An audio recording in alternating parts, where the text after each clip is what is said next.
پراٹھے کھا لیے، دہی کھا لیا، انڈا کھا لیا، سب چیزیں کھا لیں، اس کے بعد ایک چیز رہ گئی، وہ ہے چائے۔ چائے پینے کا کتنا نقصان ہو سکتا ہے ان سب کے بعد، اور چائے کس ٹائم پہ پینی چاہیے؟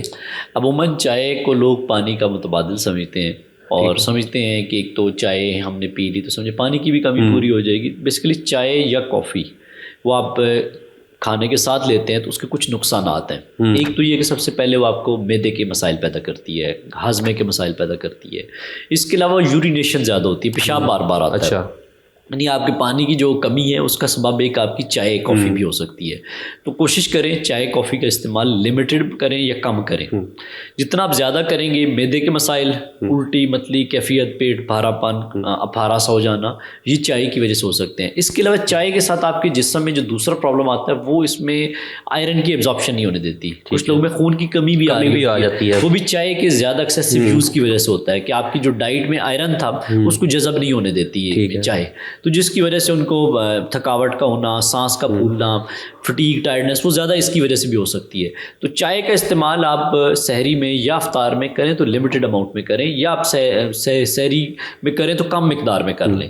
اگر آپ قہوہ کوئی لے لیں جس میں ادرک، دار چینی کا قہوہ لے سکتے ہیں، یا گرین ٹی کا استعمال کر لیں تو وہ زیادہ پریفریبل ہے۔ اسی طرح افطار میں آپ نے چائے کا استعمال کرنا ہے تو کھانے کے 2 گھنٹے بعد کر لیں، کھانے کے ساتھ نہ کریں اگر دودھ والی چائے لے رہے ہیں۔ اور اس میں بھی کوشش یہ کریں کہ دودھ کم اور پانی زیادہ کر لیں، اور اس میں کوئی آرٹیفیشل سویٹنر یا میٹھا نہ ڈالیں، کیونکہ وہ جتنی آپ میٹھا ڈالیں گے وہ اور آپ کے لیے ٹاکسک بن جائے گی۔ ٹھیک، اچھا، اس میں کیا کہتے ہیں، سحری میں ہم بلیک کافی کا استعمال کر سکتے ہیں وداؤٹ شوگر؟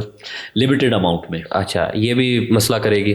یہ بھی مسئلہ کرے گی، چائے کی طرح کام کرے گی۔ لمیٹڈ اماؤنٹ میں کر سکتے ہیں۔ ٹھیک، لمیٹڈ اماؤنٹ میں آپ ایک چھوٹا کپ لے سکتے ہیں۔ ٹھیک ہو۔ ڈاکٹر صاحب کوئی ایسی چیز بتائیں جس کو ہم سحری کے بعد پئیں اور ہمارے سحری بھاری پن بھی محسوس نہ ہو اور سارا دن بھی اچھا گزرے؟ بالکل، ایک ایسا قہوہ بتا دیتا ہوں جس کے استعمال سے آپ کا پورا دن زبردست گزرے گا، معدے کے مسائل نہیں آئیں گے، ہاضمہ بہتر ہو جائے گا، شوگر میں بھی اس کے اچھے ریزلٹس ملیں گے۔ وہ ہے ایک قہوہ۔ اس میں آپ ادرک شامل کر سکتے ہیں، دار چینی شامل کر سکتے ہیں، سونف شامل کر سکتے ہیں، اور چاہے تو اس میں اجوائن بھی شامل کر لیں۔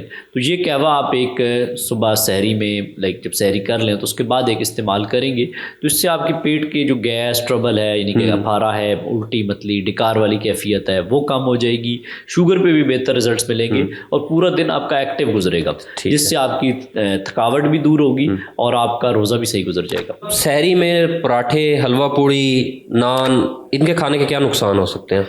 بہت زیادہ نقصانات ہیں۔ لوگ سمجھتے نہیں ہیں کہ ان چیزوں کا آپ کی میڈیکل کنڈیشن پہ یا آپ کی طبیعت پہ کیا مسائل پیدا ہوں گے۔ آپ جسٹ ایک تھوڑے ٹائم کے لیے اپنی زبان کا ٹیسٹ صحیح کرنے کے لیے تو اپنے آپ کو ایک بہت بڑے نقصان میں ڈال رہے ہوتے ہیں۔ اب سحری میں آپ سپوز حلوہ پوڑی کا استعمال کریں گے، نان، پراٹھے، کلچے، پائے سب فل ٹائم کھائیں گے تو وہ روزہ تو آپ کا پیٹ تو بھر جائے گا اس سے، لیکن جو بعد میں افیکٹس آنے ہیں جس میں آپ کی شوگر آپ کو نہیں ہے تو شوگر ہونے کی طرف آپ چلے جائیں گے، آپ کو کولیسٹرول کے مسئلے آنا شروع ہو جائیں گے، بلڈ پریشر کے مسئلے آنا شروع ہو جائیں گے۔ اس کے علاوہ آپ کی پورا دن روزہ بھی آپ کا تنگ کرتا رہے گا، یعنی کہ آپ نے اپنے جسم میں شوگر ڈالیں گے تو اس کا اینڈ پروڈکٹ شوگر ہی نکلے گی۔ اس میں ایسی کوئی غذائیت نہیں ہے کہ جو حلوہ پوڑی میں، نان میں یا پراٹھوں میں موجود ہو جو باقی چیزوں میں نہیں موجود۔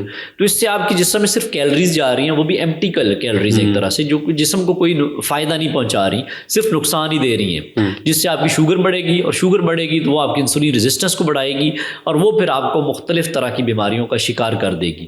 اور یہ عادتیں رمضان میں نہیں، لوگ رمضان سے ہٹ کے بھی یہ عادتیں چل رہی ہوتی ہیں جس سے ان کو پھر یہ سارے مسئلے مسائل آنا شروع ہو جاتے ہیں۔ میری لوگوں سے درخواست یہ ہے کہ اگر اپنے آپ کو صحت مند رکھنا چاہتے ہیں، بیماریوں سے بچانا چاہتے ہیں، تو اپنے طرز زندگی کو غور کریں۔